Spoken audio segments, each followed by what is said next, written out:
به نام خدا. سلام دوستان عزیزم، وقتتون بخیر باشه.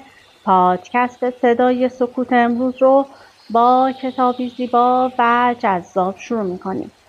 گوشه هایی از متن سخنرانی عبدالله هاشم اباصادق از کتاب پیشگویی های کتاب مقدس در مورد مهدی که در 14 جولای 2026 ایراد شده رو من برای شما میخونم.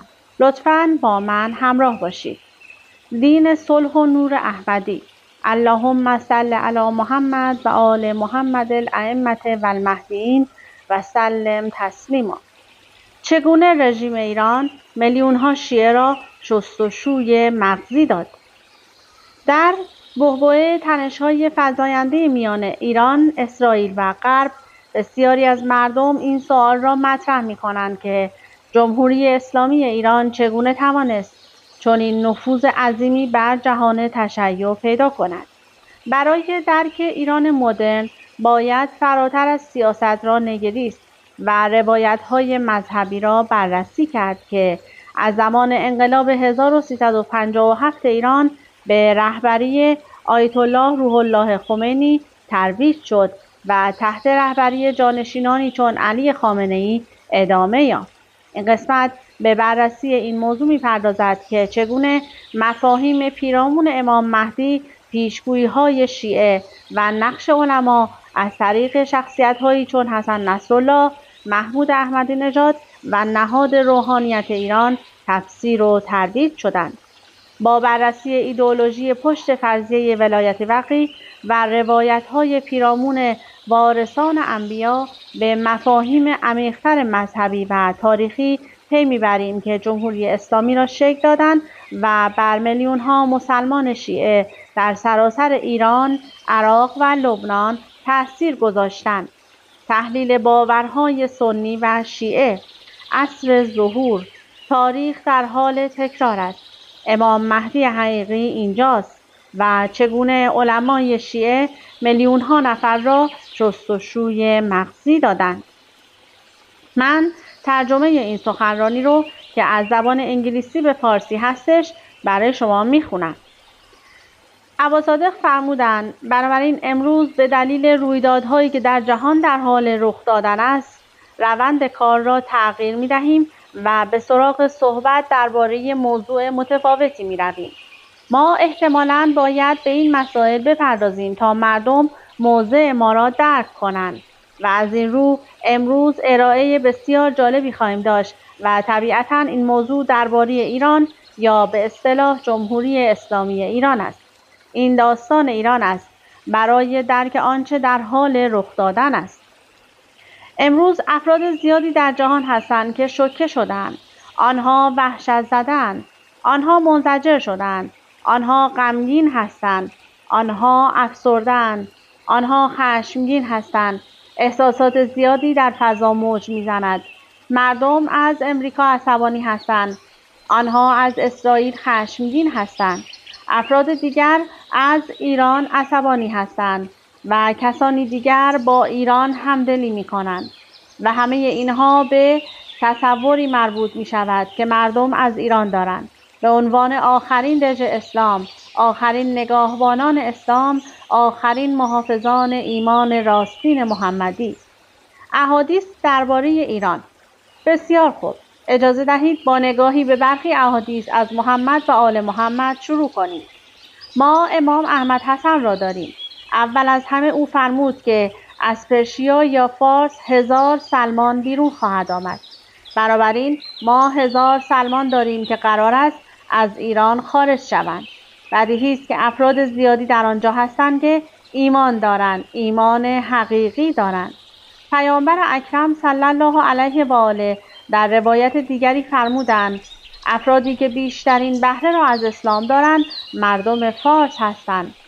پیامبر اکرم هنگامی که این آیه را تلاوت فرمودند و اگر روی بگردانید قوم دیگری را جایگزین شما می کند که مانند شما نخواهند بود. برخی از مردم از او پرسیدند این آیه جایگزینی درباره چیست؟ ما اعراب قرار است با چه کسانی جایگزین شویم؟ او دستش را روی شانه سلمان فارسی گذاشت و فرمود: این مرد و قوم او. سوگند به آن کس که جانم در دست اوست، اگر ایمان به ستاره‌های آویزان بود، مردانی از پرشیا آن را به دست می‌آوردند. و اینها برخی از روایات قابل توجه هستند. آنها روایات مشهوری هستند و روایاتی هستند که همیشه توسط شیعیان به ویژه ایرانی‌ها استفاده می‌شوند تا به نوعی به حکومت، هدف و رسالت خود مشروعیت ببخشند.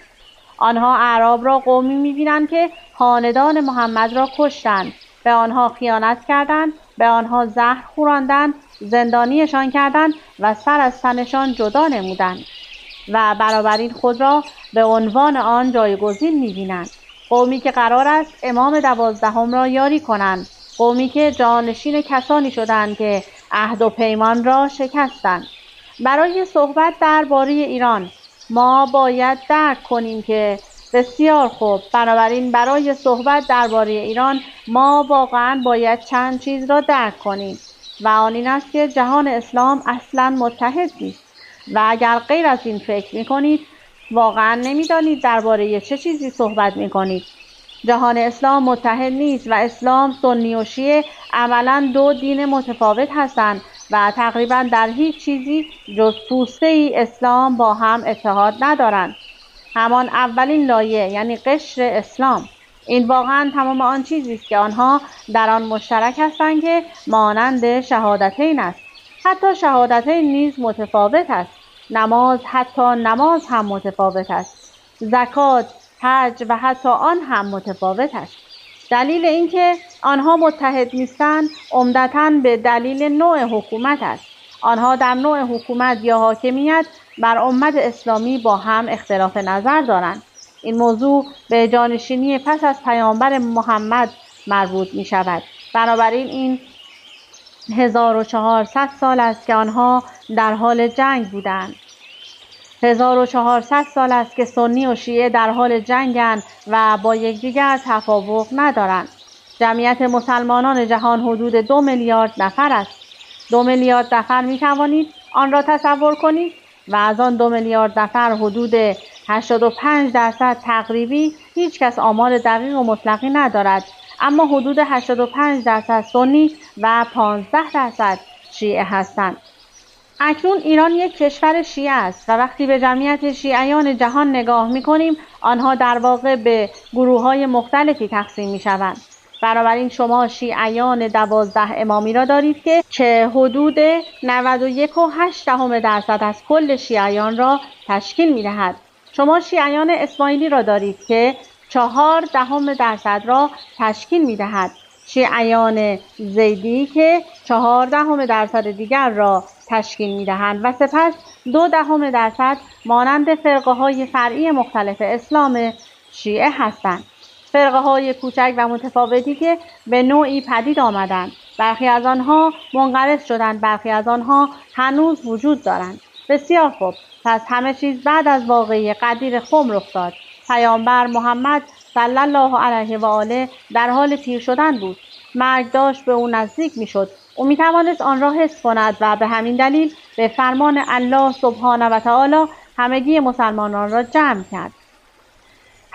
70,000 نفر از آنها را در مکان خاصی گرد آورد و او اساساً دستان علی ابن ابی طالب را بلند کرد و فرمود: من کنت مولا فهذا علی مولا، اللهم و آل من والا و عاد من عادا. بارالها، هر که من مولای اویم پس علی مولای اوست.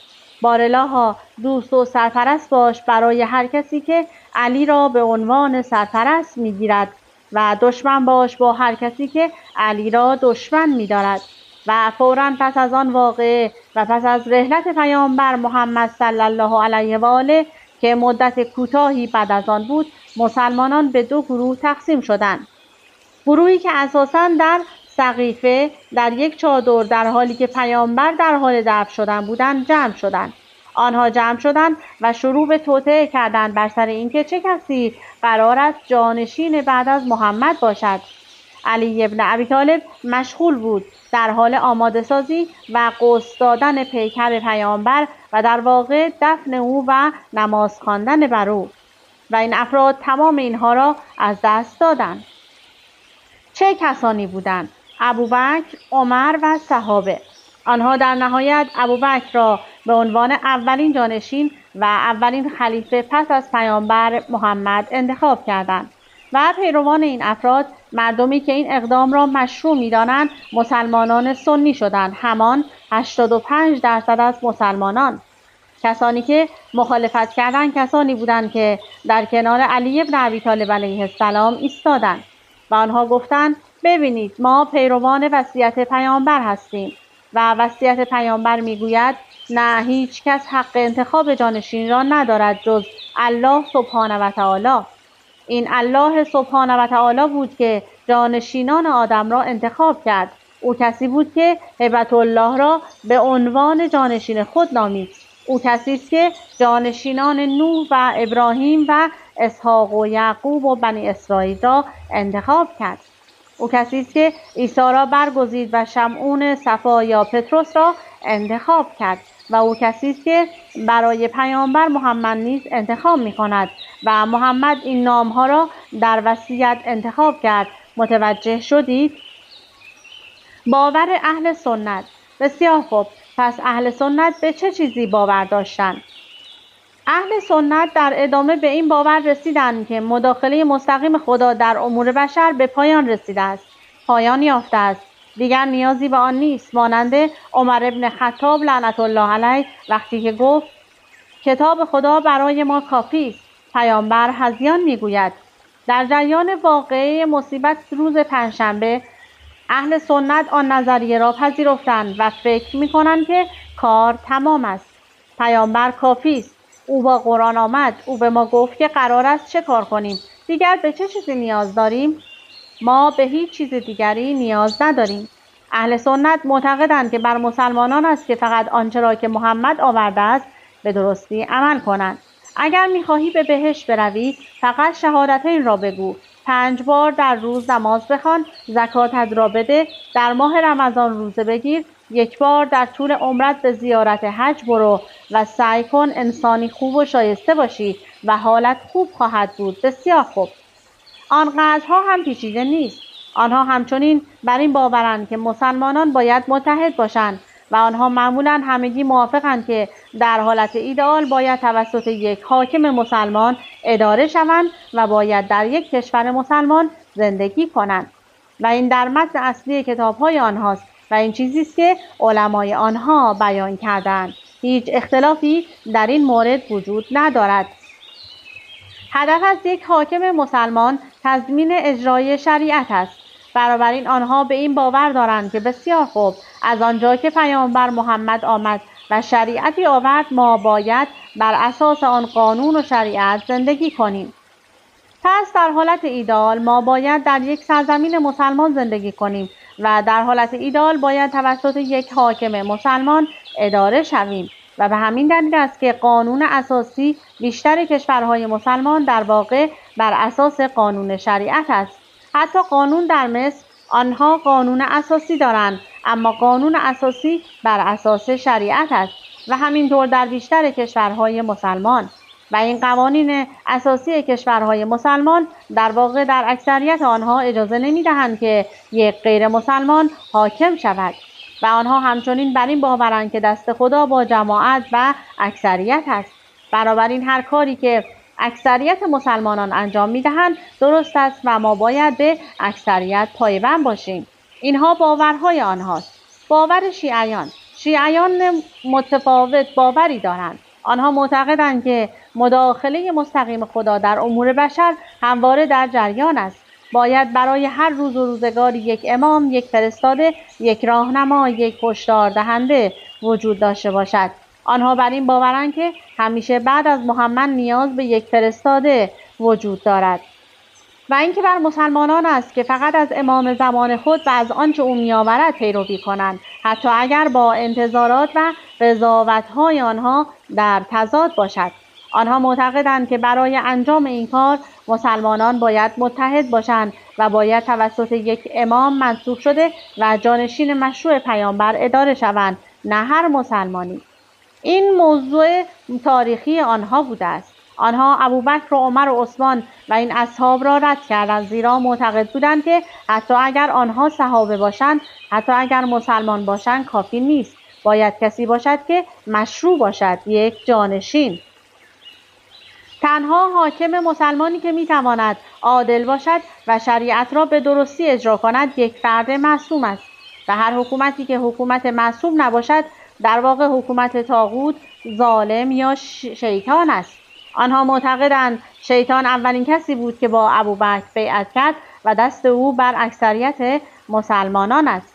بنابراین آنها در واقع تقریباً کاملاً برعکس اهل سنت باور دارند و همین دلیل است که اینها تقریباً دو دین متفاوت هستند، زیرا شیعیان معتقدند که اهل سنت مؤمن نیستند، که آنها کافرند، که هر کس ولایت نداشته باشد وارد بهشت نمی شود. البته برخی از علما اختلاف نظر دارند. برخی از علما ممکن است چیزی متفاوت بگویند، اما بر باورهای اصلی خود، در متون خود، در آموزه‌های خود، این در واقع همان چیزی است که به آن باور دارند. خلاصه اینکه در اینجا اهل سنت معتقدند جانشینان مشروع بعد از پیامبر ابوبکر و سپس عمر و سپس عثمان و سپس علی بن ابی طالب هستند و سپس شورا و سپس هر سیستمی که برای انتخاب حاکم بعد از آن وجود داشته است. متقاعد کننده ترین استدلال و برگ برنده و نقطه قوت آنها، متقاعد کننده ترین ادعایی که اهل سنت واقعا دارند، این است که وحدت امت مهمتر است. این همان چیزی است که بیشتر مردم مجذوب آن میشوند. این همان چیزی است که در میان مطالبی که میگویند از همه بیشتر منطقی به نظر میرسد. بزرگترین نقطه ضعف یا بازدارندگی آنها این است که در واقع هیچ روش ثابت و روشنی برای تعیین حاکم وجود ندارد. ابوبکر به تنهایی و یکتنه عمر بن خطاب را منصوب کرد. عمر تصمیم میگیرد شورای 7 نفره تشکیل دهد تا جانشین بعد از او را انتخاب کنند.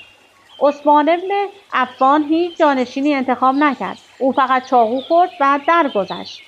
معاویه منکر این بود که امام علی حق دارد فرزندش حسن را منصوب کند، اما خود معاویه در نهایت پسرش یزید را منصوب می کند و مسلمانان هم آن را میپذیرند. بنابراین این روند اصلا منطقی نیست. حالا وقتی نوبت به شیعیان میرسد، چه زیدی باشید، چه اسماعیلی و چه 12 امامی، روی این 4 شخصیت توافق دارید. شما توافق دارید که جانشینی متعلق به امام علی بن ابی طالب، امام حسن، امام حسین و امام علی زین العابدین است، یعنی هر 3 فرقه از اسلام شیعه. بنابراین تقریبا نزدیک به 100% شیعیان معتقدند که اینها وارثان برحق پیامبر هستند. با این حال زیدی ها میگویند بله، اما ابوبکر و عمر، عثمان هنوز از نظر ما مشکلی ندارند، پس قابل تحمل هستند. ما میتوانیم آنها را تحمل کنیم. ما آنها را لعن نمی کنیم. امام علی بن ابی طالب باید کسی می بود که حکومت میکرد. حالا زیدی ها اساساً معتقدند که بعد از زین العابدین هر کسی میتواند امام شود. هر کسی اگر واجد شرایط باشد میتواند امام یا یک وصی و جانشین شود. واجد شرایط بودن یعنی چه؟ آنها باید از نوادگان امام حسن یا امام حسین باشند و در عمل علیه استبداد قیام کنند. آنها باید مانند امام حسن دست به انقلاب بزنند و از همین روز که آنها از زید فرزند علی زین العابدین پیروی می‌کنند. زید فرزند علی زین العابدین که آنها نام خود را به عنوان زیدی از او گرفتند. در نهایت رهبری قیام را بر عهده گرفت. او گروهی از مؤمنان را برای قیام علیه امویان رهبری کرد. او اسیر شد، به دار آویخته شد، کشته شد. او و یارانش نابود شدند. اما زیدی ها او را به عنوان امام مشروع به رسمیت شناختند و در همان جا متوقف شدند و سپس در طول زمان سیدی ها یا سیدها به اصطلاح مختلفی را که رهبری قیام ها را بر عهده داشتند پذیرفتند. روشن است؟ پس این عقیده زیدیه است. قوی ترین استدلال آنها این است که امام باید علیه باطل قیام کند. این حرف منطقی است، برای مردم جذابیت دارد و حقیقت دارد. با این حال بزرگترین نقطه ضعف آنها این است که زیدی‌ها بدون رهبر باقی می‌مانند تا زمانی که یک نفر موفق شود حمایت کافی برای یک قیام را جمع‌آوری کند. بنابراین آنها در واقع معتقد نیستند که امام لزوماً معصوم است و مسئله بحث علم و این گونه چیزها نیست، بلکه در وهله اول صرفاً درباره انقلاب کردن است. بسیار خوب. در مورد اسماعیلیان، آنها اساساً مسیر را تا امام صادق علیه السلام دنبال می‌کنند و سپس از پسر بزرگتر امام صادق پیروی می‌کنند. او پسری به نام اسماعیل داشت و برادرش موسی کاظم بود. 12 امامی‌ها در نهایت از موسی کاظم پیروی می‌کنند، در حالی که اسماعیلی‌ها می‌گویند نه، قرار بود اسماعیل باشد و ما معتقدیم که او امام است و به این ترتیب آنها از اسماعیل و فرزندان او در یک خط مستقیم از نسل اسماعیل پیروی می‌کنند. چرا بقیه شیعیان اسماعیل را رد کردند؟ چون اسماعیل در زمان حیات امام جعفر صادق درگذشت. بنابراین در زمان حیات امام جعفر صادق خطرات زیادی وجود داشت و امام صادق علیه السلام به آنها فرمود درباره اینکه جانشین چه کسی خواهد بود صحبت نکنید. او این موضوع را پنهان نگه داشت و حتی گاهی از روی تقیه اینطور وانمود کرد که ممکن است اسماعیل باشد. بنابراین مردم فکر می‌کردند که قرار است اسماعیل باشد چون او پسر بزرگتر بود.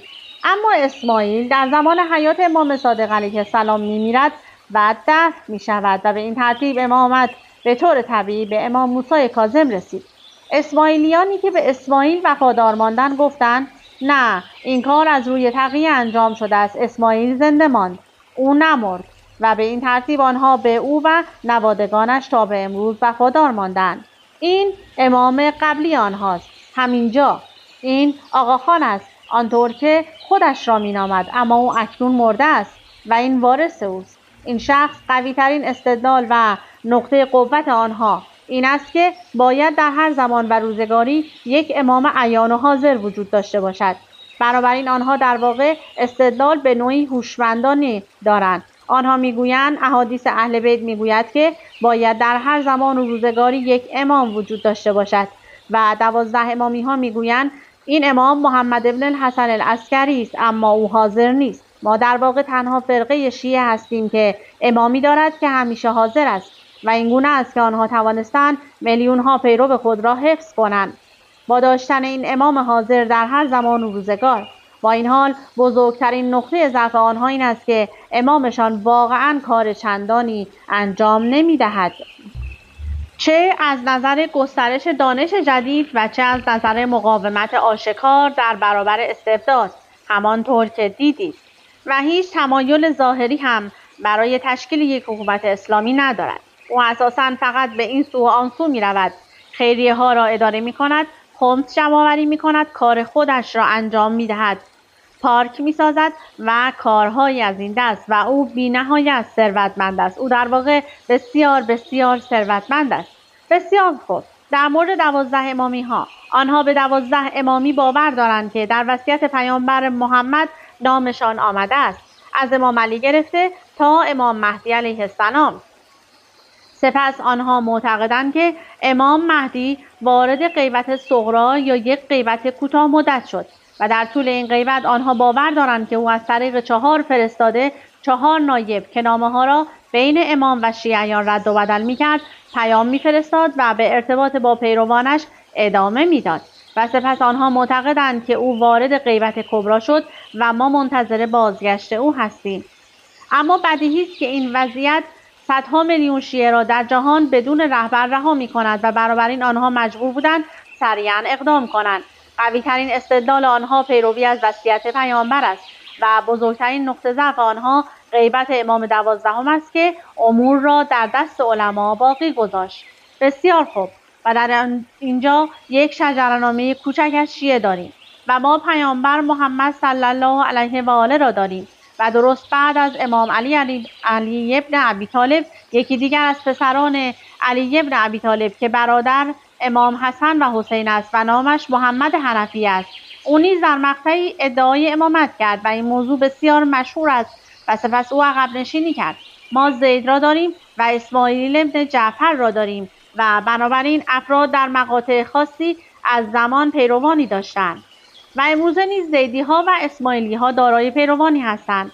سپس شما شیعیان 12 امامی را دارید که از 12 امام پیروی می‌کنند و بعد از آن شما دین صلح و نور احمدی را دارید، انصار امام مهدی، انصار پرچم‌های سیاه مشرق که پس از آن از 12 مهدیین پیروی می‌کنند. اسامی 12 امامی‌ها. پس 12 امامی‌ها وقتی مجبور شدند تکلیف این اوضاع به هم ریخته را روشن کنند چه کردند؟ 12 امامی‌ها همان پیروان و شیعیانی که عمدتاً در ایران، عراق و لبنان حضور دارند. آنها گفتند امام مهدی 4 نایب فرستاد. آنها گفتند امام مهدی به غیبت رفت و گفتند اکنون بر علماست که دانش خود را نشان دهند و از اسلام در دوران غیبت او پاسداری کنند. ما اکنون باید دانش خود را نشان دهیم. بیاورید آن شیخی را که مرا به چالش می‌کشید. او گفت عالم باید دانش خود را نشان دهد. این چیزی بود که او گفت. بنابراین آنها گفتند پیامبر نیز فرموده است که علما وارثان پیامبران هستند. اما آنها آن حدیث بسیار مهم را حذف می‌کنند که در آن پیامبر محمد صلی الله علیه و آله در واقع مشخص می‌کند که علما چه کسانی هستند و می‌فرماید که علما همان معصومین از اهل بیت علیه السلام هستند، نه هر کسی مانند این افراد. این بدان معناست که آنها گفتند علما در واقع دارای سلطه الهی بوده و ولایت هستند، زیرا علما وارثان پیامبرند. این یعنی آنها به تبع آن نوعی ولایت دارند. آنها سرپرستی دارند. آنها مانند امامان دارای ولایت و سلطنت الهی هستند. ولایتی کمتر اما به هر حال ولایت دارند. بنابراین آنها گفتند اطاعت و به این ترتیب تقلید از یک عالم واجب است و آنها در واقع این گونه تعلیم می‌دهند که هیچ نماز و هیچ عمل عبادی پذیرفته نیست مگر اینکه عالمی را اختیار کنید و از او تقلید کنید، مگر اینکه بت خاصی مانند سیستانی یا خامنه‌ای یا یکی از این افراد را داشته باشید که او را بپرستید. در غیر این صورت شما نه روزه‌ای دارید و نه نمازی. سپس ایران به نام مهدی و از طریق جانشینان مهدی یعنی علما پایه‌گذاری شد. این چیزی است که آنها گفتند درست است.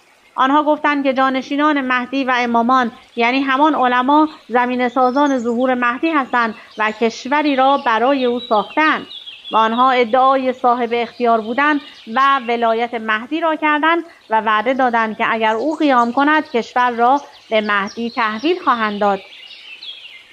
اما علما شروع به غصب همه چیز کرده و شروع به ادعای مقام الوهیت و خدایی کردند برای خودشان کردند. این همان چیزی بود که در ایران رخ داد. آنها ادعای عناوین و القاب کردند. آنها ابتدا ادعای عناوین کردند. آنها به یکدیگر القاب ثقة الاسلام یعنی مورد اعتماد اسلام را دادند و این گونه وقتی شیعیان ساده و مؤمنان ساده میشنیدند که این شخص ثقة الاسلام علی حیدر نامیده می شود، دیگر به هر چیزی که علی حیدر می گفت اعتماد می کردند چون او مورد اعتماد اسلام بود. و اگر او حتی از این هم قابل اعتماد تر بود او را شیخ الاسلام یعنی بزرگ کل اسلام می نامیدند. شیخ الاسلام حمید رضا، حجت الاسلام محمد عرفان، برهان و دلیل اسلام عنوان دیگری می بود. آیت الله عنوان بعد از آن می بود. نشانه بزرگ خدا، نشانه خدا، آیت الله. بسیار خوب، می توانید آن را تصور کنید. لعنت الله علیه، لعنت الله علیه. ابا صادق می‌فرمایند حتی امامان معصوم از اهل بیت هیچ کدام خودشان را آیت الله نمی‌نامیدند و سپس آنها حتی از این هم فراتر رفتند. آنها به یکدیگر لقب کسی را که بالاتر از آیت الله دادند. آیت الله العظمی یعنی بزرگترین نشانه خدا که حتی بزرگتر از نشانه‌های خداست. و پس از آن شما تبدیل به مرجع تقلید می‌شوید. بنابراین شما عنوان آیت الله العظمی را حفظ می‌کنید، اما در این حال اکنون حق دارید که از شما تقلید شود.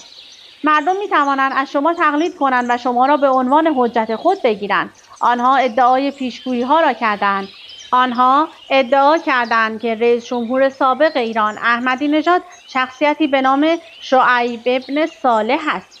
چه کسی شعیب ابن صالح را می‌شناسد؟ شعیب ابن صالح در واقع یک نام معروف است. او شخصیتی است که در روایات شیعه ظاهر می شود و از زمین سازان ظهور مهدی است. او در واقع فرمانده در سپاه مهدی است. آنها ادعا کردند که احمدی نژاد لعنت الله علیه فرمانده سپاه مهدی بود و گفتند که او این پیشگویی را محقق کرده و او همان شعیب ابن صالح است. و راستش میخواهم چیزی به شما بگویم. نیازی نیست فقط حرف مرا باور کنید، چون من در واقع این را به شما اثبات خواهم کرد. من در اینجا با مدرک و سند به شما نشان خواهم داد که خودشان این را میگویند. آنها همچنین گفتند که رهبر سابق حزب الله حسن نصرالله همان یمانی موعود بوده است که او از زمین سازان ظهور مهدی و یک رهبر معصوم در روایات شیعه بوده است. آنها حسن نصرالله را به کسی تبدیل کردند که شما باید از او اطاعت کنید. حالا گوش کنید. میدانم که شما در حال حاضر پیش خود فکر میکنید اوه این خنده‌دار است، اما این اصلا خنده‌دار نیست. این در واقع یک فاجعه بزرگ است، زیرا این همان روشی است که سیستم در ایران توانست از طریق آن میلیون ها میلیون شیفته بیگناه، شریف و خوب اهل بیت را شستشوی مغزی دهد، دچار عذاب وجدان کند. مثلا با این تفکر که اگر از ما حمایت نکنید به امام زمان خیانت کرده اید. مورد سوء استفاده قرار دهد و آنها را به افرادی تبدیل کند که در واقع علیه همان آرمان و جانشینان امام مهدی می جنگیدند. آنها از فشار مذهبی استفاده می کردند. آنها از فریب روانی و تبلیغات مذهبی برای شستشوی مغزی استفاده می کردند تا این مردم را مجبور به وفاداری به خود کنند، چون اگر بپذیرید که علما ولایت دارند و علما بیشتر می دانند، همان لحظه‌ای که میشنوید آنها میگویند یکی از رهبرانشان در واقع یک شخصیت پیشگویی شده است، خب دیگر راه برگشتی وجود ندارد. چگونه میتوانید از آن برگردید؟ مگر اینکه یک منافق باشید، مگر اینکه کسی باشید که قرار است به آتش جهنم برود. آنها همچنین آموزش دادند که رهبر معظم سابق ایران خامنه‌ای همان خراسانی است، فرمانده سپاهی در زمان مهدی بر اساس روایات شیعه. آنها گفتند که انتخابات عراق در واقع امر الهی و امری از جانب الله سبحانه و تعالی بوده است. آنها گفتند که عالم شیعه محمد باقر حکیم همان نفس زکیه است، شخصیت خاصی که پیشگویی شده بود پیش از ظهور مهدی کشته خواهد شد. نفس زکیه یعنی همان روح پاک. آنها گفتند این عالم همان روح پاک است. بنابراین آنها در واقع آمدند و پیشگویی‌ها و سخنان محمد و آل محمد را مانند یک کیک تکه تکه کردند، آن را بین خود تقسیم نمودند و این عناوین و القاب را بر سر خود نهادند. آنها ادعا کردند که گروه مسلح حزب الله در واقع در روایات پیشگویی شده و مورد تایید پیامبر بوده است. آنها کل این گروه نظامی را، این شبه نظامیانی که در واقع مرتکب جنایات بسیاری از جمله تجاوز و انواع مسائل دیگر شده بودند، به یک سپاه الهی از فرشتگان تبدیل کردند. آنها همچنین با صدای بسیار بلند و آشکارا ادعا کردند که ملک عبدالله ابن عبدالعزیز آخرین پادشاه حجاز پیش از ظهور مهدی خواهد بود. ادعایی که آنها را در موقعیت دشواری در برابر ما قرار داد. بسیار خوب. موارد زیر اسناد و مدارک مستندی از کتابچه‌ها و کتاب‌هایی است که در کشورهای عربی فروخته و توزیع می‌شدند و این ارتباطات منجیگرایانه را جار می‌زدند. راستی این کتابچه‌ها و کتاب‌ها من نسخه فیزیکیشان را دارم. من در واقع سالها پیش وقتی در لبنان بودم شخصا آنها را جمع‌آوری کردم. بسیار خوب. بنابراین در اینجا صفحه‌ای از کتاب را دارید و در اینجا طبیعتاً تصویری از خمینی را می‌بینید و آنچه اینجا نوشته شده ترجمه‌اش این است: خروج مردی از قم. و سپس این حدیث را نقل می‌کنند. آنها می‌گویند مردی از قم خروج خواهد کرد که مردم را به حق فرا می‌خواند. گروهی گرد او جمع خواهند شد که دلهاشان چون پاره‌های آهن است. بادها و طوفان‌ها آنها را نمی‌لرزاند.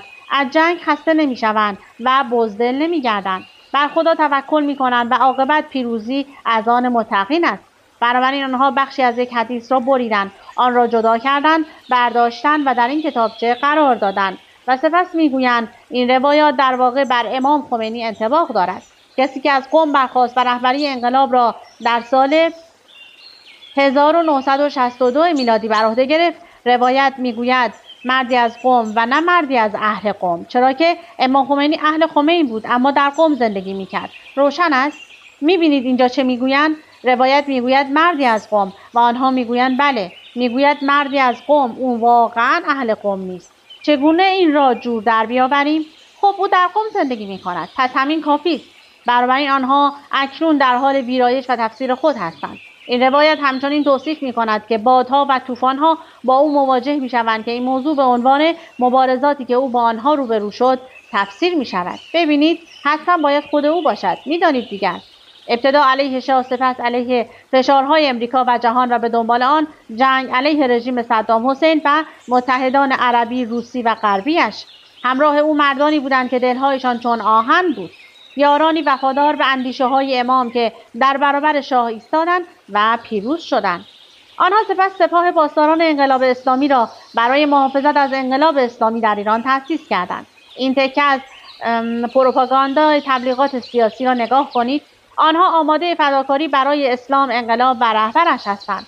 آنها همان اهل خراسان و اهل قم هستند که در روایات ذکر شدند.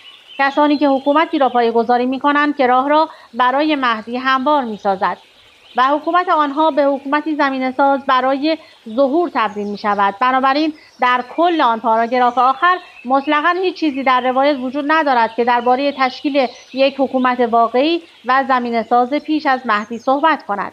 در واقع این مهدی است که حکومت را آماده می‌کند. این مهدی است که حکومت را پایه‌گذاری می‌کند. اما آنها این را گرفتند، کلی تفسیر روی آن گذاشتند و حدیث را بر این مرد تطبیق دادند. اکنون بیاد داشته باشید روایت زیادی وجود دارد که بیان می‌کند هیچ کس جز فردی از آل محمد حق تفسیر یک حدیث را ندارد. هیچ کس. هر کس حدیثی یا آیه‌ای از قرآن را بدون اینکه امام باشد تفسیر کند، خود را به خطر آتش جهنم می‌اندازد.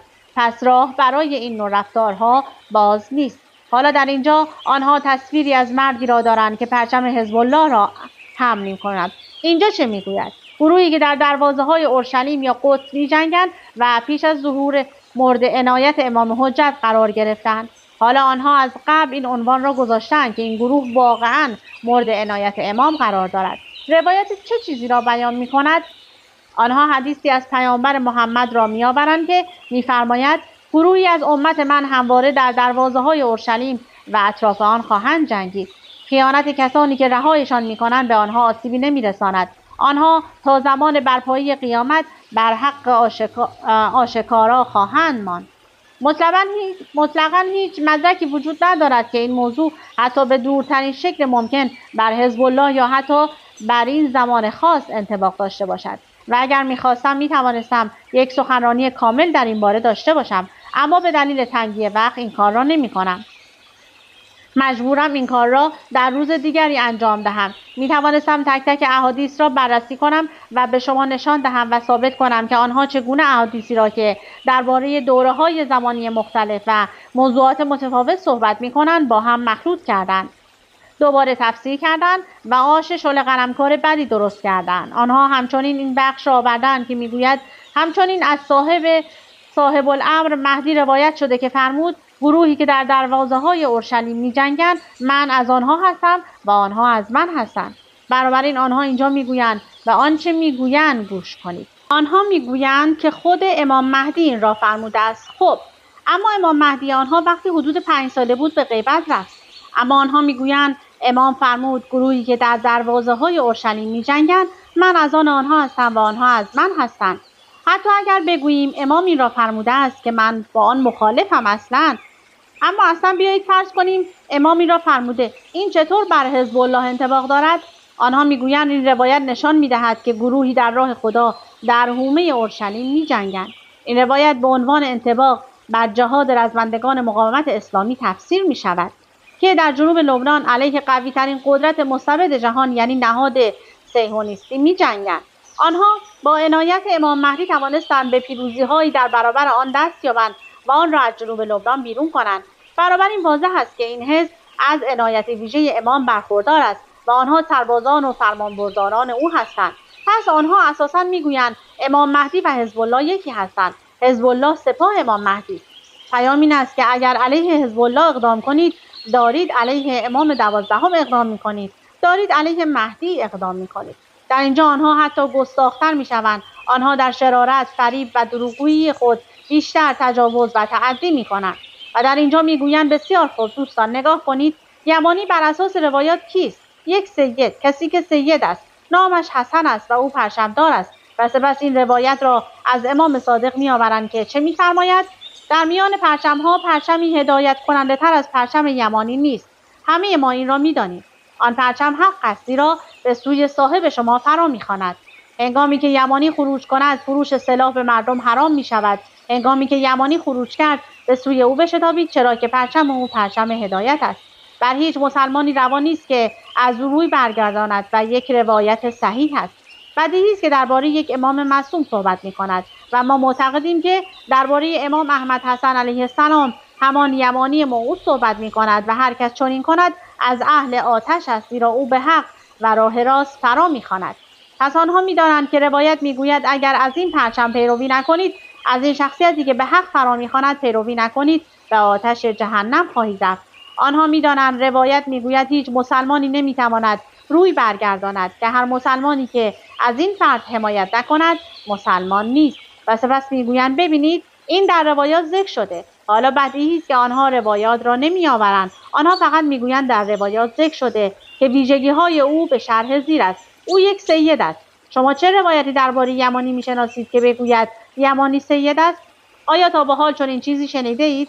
بسیار خوب. آنها می‌گویند او از نوادگان امام حسین است. نام او حسن است. نام دوم او نصر است. خب سپس این حدیث را نقل می‌کنند که می‌گوید پیامبر فرمود صاحب الاعماق که خدا به وسیله او دشمن را شکست می‌دهد نامش نصر است.